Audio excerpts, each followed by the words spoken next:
ஒரு நல்ல ஒரு இப்போ வந்துட்டாரு, இன்னும் நல்லா வளருது சிவகார்த்திகேயன். துப்பாக்கி கொடுத்தவர் வாங்கினவர் தான் ப்ராமினெண்ட்டாக தெரிகிறது. நான் ஃபீல் பண்ணுறது சொல்கிறேன். பட் இது எது கான்ட்ரவர்சி ஆகிறது. Holidays-nale, அது நம்ம GT Holidays தான். GT Holidays, South India's #1 travel brand. You know you are special when you're with GT Holidays. அழகு தரும் மூலிகைகள், ஆரோக்கியம் தரும் மருத்துவர்கள். Doctor Srivarma's. Max Gold, cash for gold. Call 044-4545-4545. இழப்பு திரையுலகத்துக்கு தான். டெஃபினட்டாக ப்ரொடியூசர் அவருக்கு அவர் ரொம்ப ஃபீல் பண்ணிட்டு இருக்காரு சார். ஆமாம், எதையுமே அவ்வளோ சீக்கிரம் வெளிப்படுத்திக்க மாட்டார். ரொம்ப க்ளோஸாக இருக்கவங்கள்ட்ட தான் ஃபீல் பண்ணுறது, இப்படி ஆயிடுச்சேன்னு சொல்கிறது தான் சொல்லுவார். இல்லையா மற்ற யார்கிட்டையும் ஜென்ரலாக அதை வந்து ஷேர் பண்ணிக்கவே மாட்டார். அப்படி ஒரு விஷயம் நடந்ததா அப்படிங்கிற மாதிரியே இருப்பார். ஆனால் அவருக்குள்ளே கண்டிப்பாக ஃபீல் பண்ணுவார். இதெல்லாம் விட அவர் வந்து ஃபஸ்ட்டு இழப்புன்னா அவங்க தங்கச்சி இழந்தது தான். அது மிகப்பெரிய மறக்க முடியாத ஒரு வடு. அவர் மனசில் இன்னும் அது இருக்குது. அதுதான் மிகப்பெரிய இழப்பு ஃபஸ்ட்டு அவர் சந்திச்சு. உள்ள இன்வால்மெண்ட்டாக இருந்தவங்க, உண்மையாக உழைக்கிறவங்க எல்லாத்தையுமே அவர் கைத்தி கொடுத்துருக்காரு. அதில் பாகுபாடெல்லாம் இல்லாமல், பணக்காரனை தான் கொண்டு வரணும்லாம் இல்லாமல், கட்சிக்காகவும் தனக்காகவும் இருந்து விசுவாசமாக இருந்த எல்லாருமே ஒரு ஸ்டேஜுக்கு கொண்டு வந்திருக்கு. ஒருத்தரை ரீப்ளேஸ் பண்ணுறது அப்படிங்கிறது எப்பயுமே முடியாத ஒரு விஷயம். ஆனால் விஜய் சாருடைய சாயல் இந்த ஒரு நடிகர்கிட்ட இருக்குது. அடுத்தபடியாக இந்த ஒரு நடிகர் கண்டிப்பாக ஒரு இடத்த பிடிச்சிருவார்னா எந்த நடிகர் சார் சொல்வீங்க நீங்கள்? உண்மையை சொல்கிறேன். இப்போ அந்த ட்ரெண்டே இல்லையா? இப்போ விஜய் அஜித்துக்கு அப்புறம் சிம்பு தனுஷன் சொன்னாங்க. இப்போ அது இல்லையா? இப்போ எல்லாம் விஜய் சேதுபதி வந்துட்டாரு, சிவகார்த்திகேயன் வந்துட்டாங்க. இந்த மாதிரி நிறைய பேர் வந்துட்டாங்க. இப்போ எம்ஜிஆர் ரீப்ளேஸ்மெண்ட் கிடையாது. இப்போ விஜய் ரீப்ளேஸ்மெண்ட் கிடையாது. அவர் சாயலுக்கு வர முடியாது. இப்போ நீங்கள் இப்போ ஒரு நடிகர்கிட்ட, பெரிய ஃபேமஸான நடிகர்கிட்ட போய் கேட்டாலும் அவரும் அதான் சொல்லுவார். பிரேம்குமார் சார், நீங்கள் சொல்லுங்கள். நிறைய விஷயங்கள் வந்து இப்போ ட்ரெண்ட் ஆகிட்டு இருக்கு. என்னடா திரையில் பார்த்ததெல்லாம் தரையில் வருது அப்படிங்கிறது தான். சர்க்காரில் நான் வரேன்னுவார், சிங்கிளாலாக நிற்கிறேன்னுவார். அதே தான் தரையில் நடந்திருக்கு. வந்தார், சிங்கிளாலாக நின்னார், களத்தை அவருக்கானதாக மாற்றி இருக்காரு. இதெல்லாம் பார்க்கும்போது எப்படி சார் இருக்குது? மக்கள் அவரை லவ் பண்ணுறத அவர் ரொம்ப அது ஒரு பிளெஸ்ஸிங்காக எடுத்துக்கிட்டார். இது நான் பேசும்போதும் நான் அவர்கிட்ட தான், இந்த மாதிரி லவ் யாருக்கும் கிடைக்காதுங்க. இந்த மாதிரி பிளெஸ்ஸிங்ஸ் தான், இது நம்ம பிளெஸ்ஸிங்ஸாக எடுத்துக்கணும். ஸோ ஹி ஸ்டார்டட் லவ்விங், என்ன சொல்கிறது, மக்களை லவ் பண்ண ஆரம்பிச்சிட்டார். ஸோ இவங்களுக்கு ஏதாவது நல்லது பண்ணணும் அப்படின்னு சொல்லிட்டு நினச்சாரு, வந்துட்டார். ஸோ டெஃபினட்டாக இனி மக்களுக்கு அவர் இவ்வளோ பெரிய பொசிஷனை விட்டு அவர் சார் சொன்ன மாதிரி டைரெக்டாக சிஎம் ஆகிட்டு நிச்சயமாக நல்லது பண்ணுவார். அதில் எந்த மாற்று கருத்துமே கிடையாது. அது என்னென்னா ஒரு இழப்பு திரையுலகத்துக்கு தான். டெஃபினட்டாக ஒரு ப்ரொடியூசர் அவருக்கு தெரியும், ரொம்ப ஃபீல் பண்ணிட்டு இருக்காரு சார். ஆமாம், ஒரு டைரக்டருக்கு எல்லாத்துக்கும் தெரியும். அவரை வச்சு படம் பண்ண முடியலையே, அவர் இருந்தால் கண்டிப்பாக சக்ஸஸ் ஆகும் அப்படின்னு இவ்வளவு வருமானத்தை ஒரு மனிதன் ஒதுக்கி வச்சுட்டு அரசியலுக்கு போகிறதுங்கிறது சாதாரண விஷயம் இல்லை. ஒரு ரிட்டையர்ட் ஆகியோ இதெல்லாம் போகல, பீக்கில் இருக்கிறப்ப தான் போயிருக்காரு. அது எங்களை மாதிரி ஆளுன்றது தான் உண்மையிலேயே இழப்பு. ஆனால் முதலமைச்சர் அதை இருந்து அந்த சினிமாவை பாதுகாப்பாருன்னு நாங்கள் எல்லாமே நம்புகிறோம். அதாவது இவ்வளோ ஹாப்பியாக இருந்து, இவ்வளோ வருமானம் இருந்து, அதெல்லாம் விட்டுட்டு சர்வீஸ் பண்ணுங்கிற மோட்டிவேஷனில் வந்தது சாக்ரிஃபைசேஷன் தான் ஆக்சுவலி. ஆனால் எல்லாருமே சினிமா வெறும் பொழுதுபோக்கு மட்டும் இல்லை. இப்போ நான் இருக்கிற படம் வைஜெயந்தி ஐபிஎஸ் இந்தியன், இப்போ முதல்ல நான் ஹிந்தியில் எடுத்தேன். இந்த மீடியா மூலியமாக ஏதாவது மக்களுக்கு மெசேஜ் சொல்லணுங்கிற உணர்வு எத்தனை பேருக்கு இருக்கோ தெரியல, எனக்கு இருக்குது. ஸோ அந்த மாதிரி படத்தில் நடிக்கிறது மட்டும் இல்லை, அந்த எவ்வளோ நம்மளை ஆதரிக்கிறாங்களே அவர் சொன்ன மாதிரி அவங்கள சர்வீஸ் பண்ணுவாங்கிற இது ஒரு ஆழமாக பதிஞ்சிருக்கு அவருக்கு. அதாவது கரூரில் சில பேர் இறந்துட்டாங்க இல்லையா, அதில் ஒரு அம்மா சொல்கிறாங்க, போய் பத்திரிகையாளர்கள் எப்போவுமே ஒரு விஷயத்தை கொஞ்சம் பெருசு பண்ணுற மாதிரி பண்ணுறதுக்காக ஏதோ அந்த அம்மா தொடர்ந்து கேள்வி கேட்குறாங்க. அந்த அம்மா ஈஸியாக சொல்கிறாங்க, ஆமாங்க என் பையன் போனால் கூட்டத்தில் இறந்துட்டான், அது எப்படி நீங்கள் விஜய் அவரை காரணமாக சொல்கிறீங்க?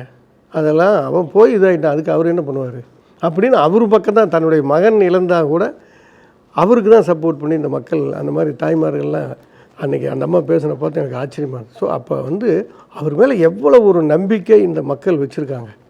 அதனால தான் அவர் என்ன சொன்னார், நான் இத்தனை வருஷமாக சினிமாவில் நடித்தேன், சம்பாதிச்சேன், எல்லாம் பண்ணேன், எனக்காக என்னுடைய படம் பார்த்தவங்க இந்த மக்களுக்காக நான் என்ன பண்ணுறது.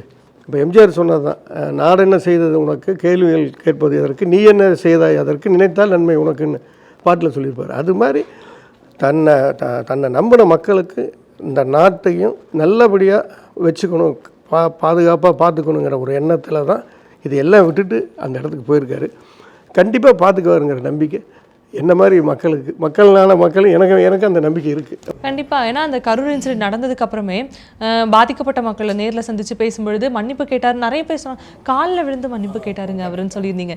நீங்க முன்னாடி பேசும்போது இந்த ஃபயர் ஆக்சிடென்ட்ல 2 பேர் இறந்துட்டாங்க, அப்போ அவ்வளோ ஃபீல் பண்ணாருன்றப்போ அமைதியானவர், அப்பப்போ இந்த நகைச்சுவை தன்மை இருக்கும், இதெல்லாத்தையும் தாண்டி ஒரு மனிதரா அவருக்குள்ள அந்த வருத்தம் இருக்குல்ல, மனிதநேயம் இருந்தது. அந்த எமோஷனலாக விஜய் சாருடைய எமோஷனல் சைடு எப்படி சார் இருக்கும்? எதையுமே அவ்வளோ சீக்கிரம் வெளிப்படுத்திக்க மாட்டார். ரொம்ப க்ளோஸாக இருக்கவங்ககிட்ட தான் ஃபீல் பண்ணுறது, இப்படி ஆயிடுச்சேன்னு சொல்கிறது தான் சொல்லுவார் வெளியே. மற்ற யார்கிட்டையும் ஜென்ரலாக அதை வந்து ஷேர் பண்ணிக்கவே மாட்டார். அப்படி ஒரு விஷயம் நடந்ததா அப்படிங்கிற மாதிரியே இருப்பார். ஆனால் அவருக்குள்ளே கண்டிப்பாக ஃபீல் பண்ணுவார். இதெல்லாம் விட அவர் வந்து ஃபஸ்ட்டு இழப்புன்னா அவங்க தங்கச்சி இழந்தது தான். அது மிகப்பெரிய மறக்க முடியாத ஒரு வடு. அவர் மனசில் இன்னும் அது இருக்குது. அதுதான் மிகப்பெரிய இழப்பு ஃபஸ்ட்டு அவர் சந்திச்சது. அது மாதிரி நிறையா விஷயங்கள் எல்லாருக்குமே ஃபீல் பண்ணுவார், ரியாக்ட் பண்ணுவார், எல்லாரும் முடியும் பண்ண மாட்டார். அதான் விஷயம். ஒரு நெருக்கமான ஒரு பந்தம் உங்களுக்குலாம் இருக்குன்றப்போ நீங்கள் சொன்னீங்க தங்கச்சியோட இழப்பு, பேரிழப்பு. நாங்கள் நிறைய பத்திரிகைகள் இதை படிச்சிருக்கோம். இதை பற்றி ஏதாவது ஷேர் பண்ணியிருக்காரா தங்கச்சியை பற்றி? அவர் அந்த இறப்புனால நினைக்காதனால இது கிடையாது. ஒரு வருஷம் May 20 அவர் நினைப்பார். அந்த டெத்து யார் மறக்காட்டலும் அந்த ஃபேமிலியில் அவர் நினைப்பார். அந்த அளவுக்கு அவர் ரொம்ப டைரக்டரும் ஃபீல் பண்ணுவார், அதை சோபாமாவும் ஃபீல் பண்ணுவாங்க. கண்டிப்பாக அதெல்லாம் அவங்களுக்குள்ளே இருக்கு. அன்றைய தினத்துக்கு அவங்க ஸ்பெஷலாக சர்ச்சுக்கு போயிட்டு தான் வரும். நாங்கள் பார்த்துருக்குறோம். அதனால் அது மனித நேயம் அதெல்லாம் சொல்கிறீங்களா, ரொம்ப சென்டிமெண்ட் உள்ளவர். வெளியே அதை யாரையும் அதிகமாக காட்டிக்க மாட்டார். இப்போ அவருடைய ஃபேஸ் வேல்யூ தான் இன்றைக்கி இந்த வசீகரமான முகம். யார்கிட்ட போய் இப்போ ரத்ன சட்டையோ இல்லை இவற்றை யார்கிட்டயாவது ஒரு விஷயம் கேட்டால் கூட அவங்க அந்த முகத்துக்கு மறுப்பே சொல்ல முடியாத அளவுக்குள்ள ஒரு முகம்.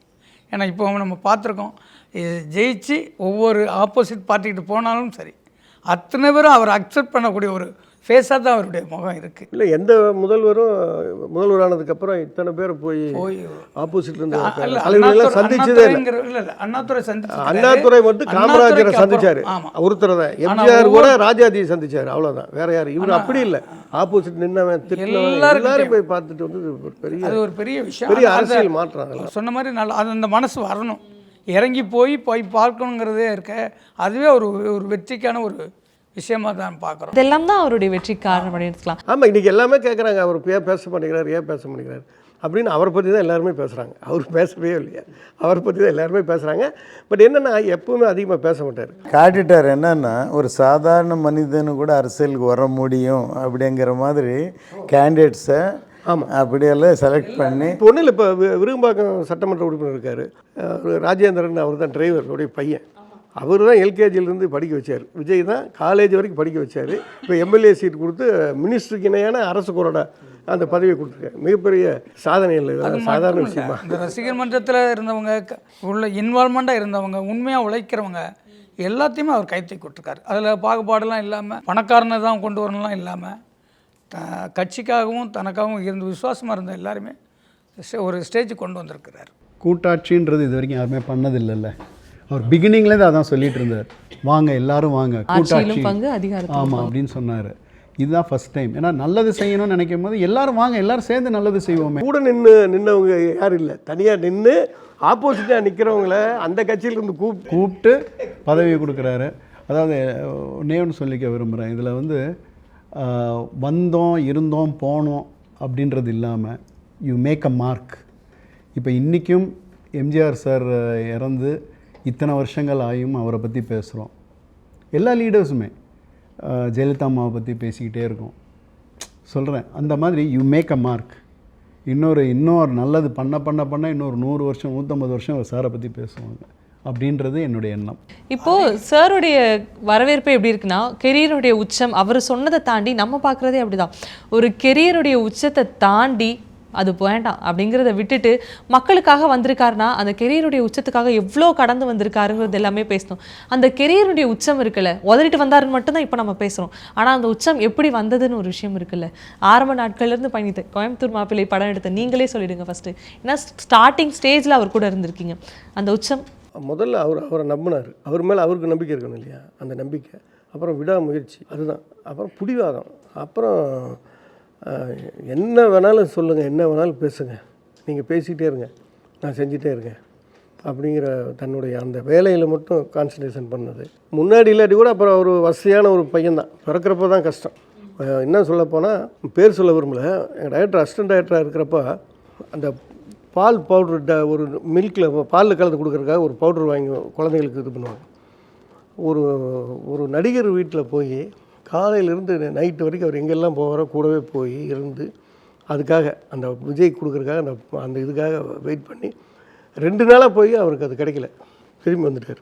இப்போ அதெல்லாம் அவர் கேட்டிருப்பார் இல்லையா, அந்த மாதிரியெல்லாம் தான் கஷ்டப்பட்டு தான் எங்கள் டைரக்டரும் பெரிய லெவலில் வந்தார், விஜயும் பெரிய லெவலில் இப்போ வந்திருக்காரு. அதனால் இது எல்லாம் தான் இந்த மாதிரியான அப்பா எவ்வளோ நமக்காக கஷ்டப்பட்டார், நம்ம வரமாட்டோம், நம்மளை எத்தனை பேர் கேவலமாக பேசுனாங்க, இது எல்லாம் மைண்டில் வச்சுக்கிட்டு அவர் அந்த வேலையை மட்டுமே செஞ்சார், தன்னை மட்டுமே நம்பினார். அதாவது டெடிகேஷன், அந்த சின்சியாரிட்டி, டைமிங், இது எல்லாம் தான் அவர் இந்த இடத்துக்கு கொண்டாந்து வச்சுருக்கு. இன்னும் அவரோட திறமைகளுக்கு எல்லாத்துக்கும் இன்னும் உயர போவார்னு நான் நம்புகிறேன். ஆனால் சார், இந்த கெரியரின் உச்சம் அப்படிங்கிற விஷயத்த உதறிட்டு வரும் பொழுது எல்லாருக்கும் ஒரு விஷயம் இருக்கும், ஆனால் ஒரு ப்ரொடியூசராக ஒரு வருத்தம் இருக்கா? இனிமே யாருப்பா இந்த மாதிரியான ஒரு வசூலை கொடுக்க போகிறாருங்கிற வருத்தம்? இல்லை, ஒரு எழுப்பு என்னென்னா, இப்போ தமிழ் இண்டஸ்ட்ரிக்கு மட்டும் ஆர்டிஸ்ட்டு அந்த லெவல் ரீப்ளேஸ்மெண்ட்டு சடனாக இல்லை. ஏன்னா ஒரு நடிகர் மட்டும் இல்லை, என்டர்டெயின்மெண்ட் சைடு பார்க்கும்போது ஆக்ஷன், சாங்ஸு, டான்ஸு, அவர் இப்போது இருக்கிற ஆர்டிஸ்ட் யாருமே இல்லை. ஸோ விஜய் சார் திடீர்னு வந்து அரசியலுக்கு போகிறது பயங்கர இழப்பு தான். ஆனால் அவர் சாக்ரிஃபைஸ் பண்ணி மக்களுக்கு நல்லது செய்யணும்னு போயிருக்கார்ல, அது மட்டும் இல்லை, பசங்களுக்கு எல்லாருக்கும் அவர் அடாப்ட் ஆகிருக்காருன்னா இப்போ அவ்வளோ அவர் ரசிக்கிறாங்க எல்லாருமே. ஸோ அது அவருக்கு ஓட்டு போடுங்க. அவர் படத்தில் பார்க்கலனாலும் ஒரு ராஜா பார்க்கணும்னு நினைக்கிறேன், ஓட்டு போட்டிருக்கேன். கண்டிப்பாக. இந்த தமிழ் சினிமாவுக்கே ஒரு ஏக்கம் இருக்குது சார், அந்த 2000 கோடி கலெக்ஷனை யார் அள்ள போகிறா அப்படிங்கிற ஒரு ஏக்கம்.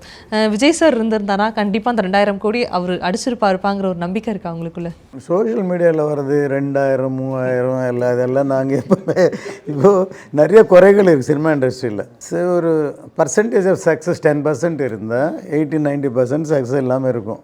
ஆனால் ஃபோக்கஸ் ஆகிறது அந்த 10% தான் தெரியும். சினிமா இண்டஸ்ட்ரியில் நிறைய பணம் இருக்குது, 1000 கோடி இருக்குது அப்படின்னு வெளியில் பப்ளிசிட்டி இருக்கும். சப்போஸ் சென்ட்ரல் கவர்மெண்ட்டில் போய் எங்களுக்கு இது ஹெல்ப் பண்ணுங்கள் இண்டஸ்ட்ரிக்குன்னு கேட்டாலும் அவங்களுக்கு எதுக்கு நிறைய 1000 கோடியே கலெக்ஷன் ஆகுன்னு நினைப்பாங்க தவிர அதெல்லாம் நாங்கள் எப்போவுமே நிஜமாகவே நான் சொன்னது, எப்போவுமே எவ்வளோ கலெக்ஷன் ஆச்சு ஏதாச்சுன்னு நாங்கள் பார்த்துட்டா அந்த மாதிரி படங்கள் பண்ண முடியாது. நாங்கள் சின்சியர் என்ன நினச்சோமோ அது நல்லா வர வரைக்கும் பண்ணுறோம்.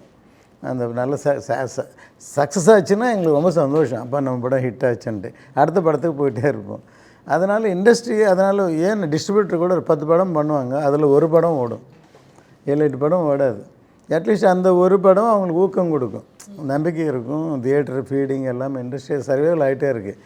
இன்னும் சொல்ல போனால் we are taking life risk and giving entertainment for the people. கண்டிப்பாக. ஸோ இதுக்கு எந்த சப்போர்ட்டும் கவர்மெண்ட்டில் பேங்க் லோன்ஸ் எதுவுமே இண்டஸ்ட்ரிக்கு இல்லை, எல்லாம் இண்டிவிஜுவலில் தான் பண்ணிகிட்டு இருக்கோம். இப்போ இந்த என்டர்டெயின்மெண்ட்டே இல்லைன்னா நான் யோசிப்பேன், சின்ன வயசில் வில்லேஜ்லாம் சாயங்காலம் என்ன பண்ணும், பொழுதுபோக்கெல்லாம் தண்ணி அடிப்பாங்க, சண்டை போடுவாங்க, குத்துவாங்க, இதுதான் நடக்கும். சினிமா இருந்தால் போய் அங்கே போய் மூட்டை பூச்சிக்கு அடித்தாலும் அங்கே போய் தூங்குவாங்க, தியேட்டரில் போய் வேலை செய்வாங்க, தியேட்டரில் போய் பார்ப்பாங்க. ஸோ அதில் வந்து சில கருத்துக்கள் இருக்கும். நான் ப்ராக்டிக்கலாக ஜர்னியில் நிறைய பேர் சந்திச்சிருக்கேன். அந்த மாதிரி அந்த அச்சீவ் பண்ண சந்தோஷமாக இருக்குது. ஃபார் எக்ஸாம்பிள், நான் ஃப்ளைட்டில் பாம்பேலேருந்து வரேன், ஒருத்தர் பக்கத்தில் என் பக்கத்தில் ஒருத்தர் உட்காந்துருந்தார், ஃபோனில் பேசிட்டே இருந்தார், ஏதோ மலேசியா டிக்கெட் புக் பண்ணோம் அப்படின்ட்டு. திரும்பி பார்த்தா, சார் உங்களை எங்கேயோ பார்த்த மாதிரி இருக்கு அப்படின்னாரு. என்ன பண்ணுறீங்கன்னா, ஃபிலிம் ப்ரொடியூசர். என்ன படம் பண்ணிங்க? நான் இந்தியன். சார் அந்த படம் நான் 25 வாட்டி தியேட்டரில் பார்த்தேன் சார். படம் பார்க்குறது ஓகே. அவன் சொன்ன அதுக்கு அடுத்த சென்டென்ஸ் என்னன்னா, என் கெரியர் வந்து 1500 ஸ்டார்ட் பண்ணேன், இன்றைக்கி மந்த்லி 5 lakhs ஏர்ன் பண்ணுறேன். இந்த படத்தை இன்ஸ்பிரேஷன் நான் இது வரைக்கும் ஒரு நிமிஷம் லஞ்சம் வாங்கலை, கரப்ஷன் பண்ணல அப்படின்னு சொன்னார். ஸோ ஒரு படம் வந்து ஒருத்தருக்கு இன்ஸ்பிரேஷன் ஆகி ஒருத்தர் அந்த பாணியில் போகிறாருன்னு சொல்லும்போது எனக்கு சந்தோஷமாக இருக்கும். கொஞ்சம் சில பேர் மாற்றிருக்கேன்னு சொல்லி.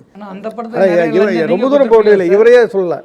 இவர் வந்து ஃபஸ்ட்டு வந்து சார் வந்து ஒரு டெக்னீஷியன் தான். ஆமாம், எஸ்எஸ் சார் படம் சட்டம் ரிட்டர்ன் நான் ஒர்க் பண்ணியிருக்கேன், நான் பார்த்துருக்கேன். ஆமாம், அதனால் அப்படி இருந்து தான் ஒரு பிரம்மாண்டமான படங்களை ப்ரொடியூஸ் பண்ணியிருக்காரு. பெரிய அவர் சினிமா உலகத்தில் அவரை தவிர்க்க முடியாமல், தமிழ் சினிமாவில் தவிர்க்க முடியாத ஒரு தயாரிப்பாளர். அது இப்போ ஏவிஎம் வாகனியெல்லாம் தவிர்க்க முடியாது, அதே மாதிரி சூர்யா மூவிஸு தவிர்க்க முடியாத ஒரு நிறுவனம் தான். என்னோட புரிதல் என்னென்னா, இது வெறும் பிஸ்னஸ் மோட்டிவில் மாத்திரம் பண்ணுறது கிடையாது. பேஷன் இல்லைன்னா இந்த தொழில் பண்ணவே முடியாது. அது எந்த ஃபீல்டாக வேணாலும் இருக்கட்டும். ஆமாம், 100%. ஸோ வந்து திஸ் இஸ் அப்சல்யூட்லி அந்த பேஷன் தான், அதுதான் எங்கள் எல்லாருமே டிரைவ் பண்ணது இன்னைக்கு வரைக்கும். பிடிச்சிருக்கணும். நைஸ். வெல், வின்சென்ட் சார் நீங்கள் சொல்லுங்கள், ஒருத்தரை ரீப்ளேஸ் பண்ணுறது அப்படிங்கிறது எப்பயுமே முடியாத ஒரு விஷயம். ஆனால் விஜய் சாருடைய சாயல் இந்த ஒரு நடிகர்கிட்ட இருக்குது. அடுத்தபடியாக இந்த ஒரு நடிகர் கண்டிப்பாக ஒரு இடத்த பிடிச்சிருவார்னா எந்த நடிகர் சார் சொல்வீங்க நீங்கள்? இப்போ உள்ள ஒரு ஆக்டர்ஸில் எடுத்துக்கலாம். இல்லை, அது தேவையில்லாம ஒரு கான்ட்ரவர்சி. அது மட்டும் இல்லை, அந்த இடம் வர முடியுமா? இல்லை அந்த இடத்த அரசியலில் கேட்குறாங்களா, ஸ்டாராக கேட்குறாங்களா? இல்லை, அது என்ன விஷயம் இல்லை மேடம். இருங்க, எல்லாரையும் கேட்டு மாட்டி விடலாம், கவலைப்படாதீங்க. எல்லாருமே வருவாங்க தமிழ்ல. இல்லை, எனக்கு தெரிஞ்சு அப்படி ஒரு பொசிஷனில் கொண்டு வந்து விஜய் சார் பொசிஷன் கிடையாது. இல்லை, அவருடைய சாயல் இருக்குது. அடுத்த ஒரு இடம் இவருக்கு. விஜய் சாரை ரீப்ளேஸ் பண்ண முடியாது, நானே ஒத்துக்கிறேன். விஜய் சாருக்கு அடுத்தபடியா இல்லை, இண்டஸ்ட்ரியில் அப்படி தாங்க மேடம். இப்போது எம்ஜிஆர் ரீப்ளேஸ்மெண்ட் கிடையவே கிடையாது. இப்போ விஜய் ரீப்ளேஸ்மெண்ட் கிடையாது. அவர் சாயலுக்கு வர முடியாது. இப்போ நீங்கள் இப்போ ஒரு நடிகர்கிட்ட பெரிய ஃபேமஸாக நடிகர்கிட்ட போய் கேட்டாலும் அவரும் அதான் சொல்லுவார். அவர் பையன் வருவாரா இவங்க வருவார்னா முடியாது ஆக்சுவலாக. ஏன்னா அவன் என்ன அப்படின்னா ஆக்சுவலாக எப்பயுமே ஒன்று ஞாபகம் வச்சிங்களா, ஒரு சேச்சுரேஷன் பாயிண்ட் இருக்குது. அந்த சேச்சுரேஷன் பாயிண்டில் அவங்க போயிட்டாங்கன்னா அதை யாரும் டச் பண்ணவே முடியாது. எம்ஜிஆர் தான், விஜய் தான், அதுக்கப்புறம் வேற கிடையாது. எஸ், நீங்கள் சொல்கிற மாதிரி வந்து இவங்க தாங்கிற ஒரு விஷயம் அப்படி இருந்துட்டு இருக்கு. ஆனால் சினிமாவில் ஒரு போட்டி கிளாஷ் இருந்துகிட்டே இருக்கும். அது வந்து ஒரு ஆரோக்கியமான போட்டியாக இருக்க வரைக்கும் நல்லது. ஆரம்ப காலகட்டத்தில் எடுத்துகிட்டோம்னா எம்ஜிஆர் சார், நம்பியார் சாராக இருக்கட்டும், அதுக்கடுத்து Rajini sir, Kamal sir, Vijay sir, Ajith சார்ன்ற மாதிரி அடுத்த வரிசையில் யார் வருவாங்கிற ஒரு எதிர்பார்ப்பு இருக்குல்ல. பிரேம்குமார் சார் மாட்டி வர்றேன், பார்த்தீங்கல்ல, சொல்லுங்க. பட் யாருமே அவங்கவுங்க இடத்த நிரப்பவே முடியாது. டெஃபினெட். ஒரு எம்ஜிஆர் சார் தான், ஒரு விஜயகாந்த் சார் தான், ஒரு விஜய் சார் தான். இந்த மாதிரி கமல் சார் தான், ரஜினி சார் தான். ஸோ இவங்களுக்கு ஈக்குவல், இவங்கள சூப்பர் சீட் பண்ணிடுவாங்க இப்படின்ற கம்பேரிசன்லாம் இல்லை. எனக்கு அந்த ப்ராஸ்பெக்டாக வரலாம். ஒரு நல்ல ஒரு இப்போ வந்துட்டார், இன்னும் நல்லா வளருது சிவகார்த்திகேயன். துப்பாக்கி கொடுத்தவர், வாங்கினவர் தான் ப்ராமினெண்ட்டாக தெரிகிறது. நான் ஃபீல் பண்ணுறது சொல்கிறேன். பட் இது எது கான்ட்ரவர்சி ஆகிறது. படங்கள் ஓடுது, ஓடுற படத்தில் சில பேர் இருக்காங்க, சில பேருக்காக படம் ஓடுது, அவ்வளோதான். அது வந்து நம்ம இப்போ அந்த இது போயிடுச்சுன்னு நினைக்கிறேன். அந்த மாதிரி இப்போ யாரையும் நம்ம சொல்ல முடியாது. நீங்கள் சொன்ன உடனே சார் தெளிவாயிட்டார், வேண்டாம் கண்டென்ட் கொடுக்க வேண்டாம் அப்படின்னு. இல்லை உண்மையை சொல்கிறேன். இப்போ அந்த ட்ரெண்டே இல்லையே. இப்போ விஜய் அஜித்துக்கு அப்புறம் சிம்பு தனுஷன் சொன்னாங்க, இப்போ அது இல்லையா? இப்போ எல்லாம் விஜய் சேதுபதி வந்துட்டார், சிவகார்த்திகேயன் வந்துட்டாங்க, இந்த மாதிரி நிறைய பேர் வந்துட்டாங்க. அதனால் எப்போ வேணா என்ன வேணா நடக்கும். யார் எந்த படம் ஓடுது எந்த படம் ஓடாதுன்னு சொல்ல முடியாது. சக்ஸஸ் கொடுத்தா மரியாதை. சரி சொல்லுங்கள், ஒரு ப்ரொடியூசருடைய பாயிண்ட் ஆஃப் வியூவில் அடுத்து இந்த மாதிரி ஒரு போட்டி இருக்கும், இவர் ஒரு நல்ல ஒரு பெரிய ஹீரோவாக வருவார்ப்பானா யார்? உங்கள் கடைக்கன் பார்த்து சொல்லுங்கள் சார், கரெக்டாக ஃபில்டர் பண்ணி. இந்த சொல்லிட்டாங்களே இப்போ விஜய் சாரை விட்டுருங்க சார். விஜய் சார் சொல்லலை. இப்போ காலகட்டத்தில் மாறிக்கிட்டே இருக்குது. இது முன்ன மாதிரி போட்டி இருந்தது, இப்போ அப்படி இல்லை. நீங்கள் வந்து சார் சிஎம் ஆகிறதுக்கு முன்னாடியே ப்ரிடிக்ட் பண்ணீங்கல்ல, சார் சிஎம் அப்படின்னு. இப்போ சொல்லுங்கள் எப்படி? இல்லை அதான் சொல்கிறேன். இப்போ உண்மையில் உங்களுக்கு அது எல்லாருக்கும் தெரியும், நமக்கு ஒன்றும் இல்லை. இப்போ இவர் ஆல்மோஸ்ட் அந்த ரேஞ்சில் இருக்குது, அடுத்தது இவர் தான் அந்த இடத்த பிடிப்பார், அடுத்தது இப்படி அப்படின்னு இல்லை. இப்போ நடுவில் சூர்யா சார் படம் ஓடாமல் இருந்தது, ஒரு படம் ஓடிடுச்சு, புரியுதுங்களா? அதே மாதிரி நாளைக்கு சிவகார்த்திகேயன் படம் பெருசாக விட்டாயிடுச்சுன்னா யார் பாக்ஸ் ஆஃபீஸ் கலெக்ஷன் இத்தனை ஃபோக்கஸ் ஆகும். மீடியா மாறிடுச்சு. இப்போ அன்னைக்கு இந்த முன்ன மாதிரி பர்மனெண்ட்டாக யாருமே இடம் பிடிக்க முடியாது. இப்போ மாறிக்கிட்டே இடம்லாம் தனி. இப்போ சூர்யா சாருக்கான இடம் தனி, கார்த்தி அப்படின்னா அது தனி. அவங்க இடத்த யாருமே நிரப்ப முடியாது. எல்லாருமே ஒரு தெளிவாக தான் ஒரு கண்ணோட்டத்தில் தான் வந்திருக்கீங்க அப்படின்னு நினைக்கிறேன். அப்படி இல்லை, இதுதான் உண்மை. இப்போ சொல்கிறது தான் உண்மை. எல்லாத்தோட பிராப்தமும் ஒன்று வேணும். இப்போ சார் சொன்ன மாதிரி ரஜினி ஒரு பிராப்தம், சிவாஜி, எம்ஜிஆர் எல்லாமே ஒரு பிராப்தம். இந்த பிராப்தத்தை விட அந்த நடிகருடைய உறுதி, கான்ஃபிடென்ட். இப்போ அவர் சினிமாலையும் சரி கான்ஃபிடண்ட்டாக இருந்தார், அரசியலும் சரி கான்ஃபிடண்ட்டாக இருந்தார். அவர் டயலாக்கும் எண்டு முடியும் போது கான்ஃபிடண்ட்டாக இருங்கன்னு தான் சொன்னார். அதே தான் இப்போ நாம அவர் சொல்லுவோம், அவர் தான் கான்ஃபிடண்ட்டாக நிரந்தர முதல்வர். ஓகே மஜித் சார், நீங்கள் பேசுறதுனால இந்த ஒரு கேள்வி எனக்கு டக்கு ஞாபகம் வருது. என்ன அப்படின்னா, தமிழன் படத்தில் வந்து ஒரு சீன் இருக்கும், அந்த லா அண்ட் ஆர்டர் பற்றின எல்லாருக்கும் தெரிய வைப்பார். நிறைய பேர் என்னென்னா ரிக்ஷா ஓட்டுறவங்கலேருந்து பால் பேக்கெட் போடுறவங்கலேருந்து ஒவ்வொருத்தரும் விஜய் சார்னால அந்த படத்தில் லா அண்ட் ஆர்டர் என்னங்கிறத தெரிஞ்சுப்பாங்க. இப்படி பண்ணால் இந்த செக்ஷனில் உனக்கு இந்த தண்டனைங்கிறத ரொம்ப அழகாக சொல்லுவாங்க. அதே மாதிரி இந்த அரசியல் களத்தில் விஜய் சாருடைய என்ட்ரிக்கு பிறகு ஒவ்வொருத்தரும் அரசியல் பார்க்க ஆரம்பிச்சாங்க. நிறைய பேர் சொல்கிற மாதிரி தான், டிவி சேனல் பார்த்து சீரியலும் படங்களும் பார்த்த ஆட்களுடைய கையில் இன்னைக்கு டிவி ரிமோட் இருக்குது, நியூஸ் சேனல் பார்க்குறாங்க. அதுக்கு விஜய் சார் மிகப்பெரிய ஒரு காரணமாக இருக்கார். அப்படி இருக்கும் பொழுது ஆனாலும் அவரை பின்தொடர்பவர்கள் மீது தற்குறிங்கிற ஒரு விமர்சனம் போயிட்டே இருக்குது சார். சொல்கிறவங்க தாங்க தற்குறி. ஆக்சுவலாக அதுதான், அது என்ன விஷயத்துக்காக அவங்க பேசுகிறவங்க, இன்மெச்சூரிட்டின்னு சொல்லுவாங்க இல்லையா, அவங்க கேட்குற கேள்வியும் சரி, அவங்க பேசுகிறதும் சரி. அவர் இவ்வளோ உயரத்துக்கு வந்திருக்கிறாரு, இவ்வளோ பெரிய சாதனை பண்ணிகிட்டு இருக்காரு, அதை அவங்க மென்ஷன் பண்ணியிருந்தாங்கன்னா அந்த வார்த்தை யூஸ் பண்ண மாட்டாங்க. சொல்லுவாங்க இன்வெஸ்ட்காரங்களுக்கு வரக்கூடிய வார்த்தை தான் தற்குறி. அவங்கள தான் தற்குறியாக நான் பார்க்குறேன். அவங்கள தற்குறின்னு சொல்கிறத விட ஓட்டு போட்ட மக்களும் சொல்கிற மாதிரி தான் தப்பான அர்த்தமாயிடும். அதனால் அந்த மாதிரி வார்த்தைகளெல்லாம் யூஸ் பண்ண வேண்டாம், அது தவறான விஷயம். ஏன்னா இதுக்கு முன்னாடி சொன்னீங்க, ஆனால் மக்கள் என் பக்கம், மக்கள் அவர் பக்கம் தான் இருக்கார். அப்படிங்கிறப்ப ஒரு 108 எம்எல்ஏ ஜெயிக்கிற சாதாரண ஒரு இடத்துல நின்று ஜெயிக்க முடியுமா?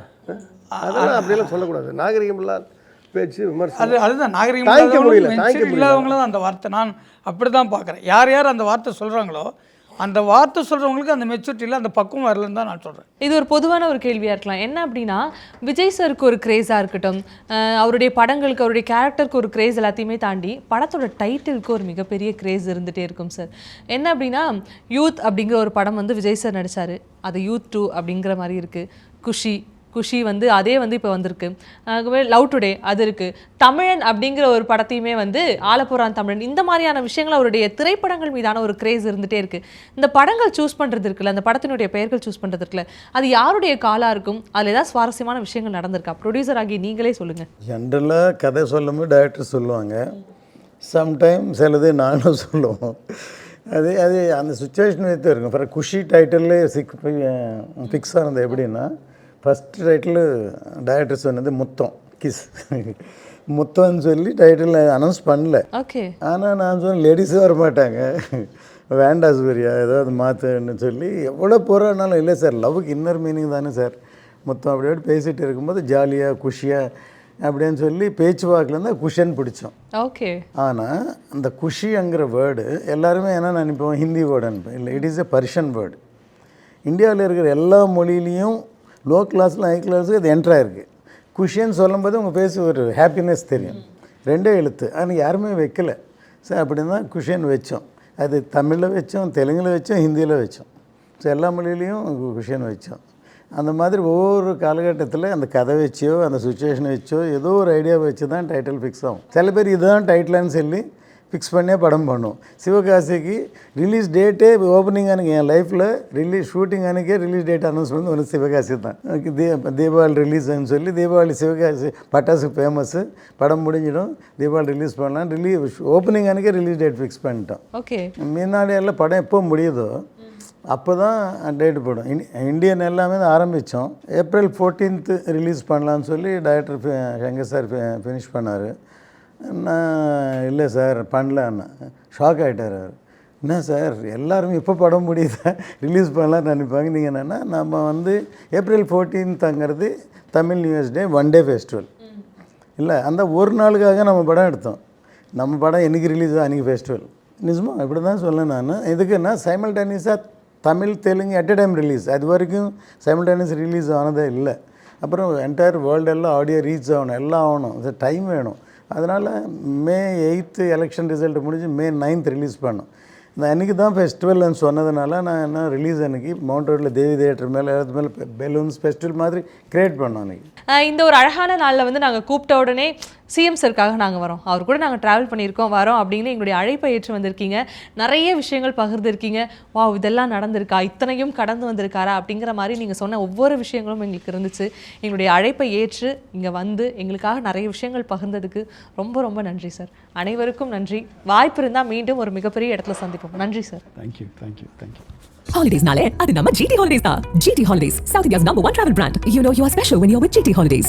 அழகு தரும் மூலிகைகள், ஆரோக்கியம் தரும் மருத்துவர்கள். Doctor Srivarma's. Max Gold, cash for gold. Call 044 4545 4545.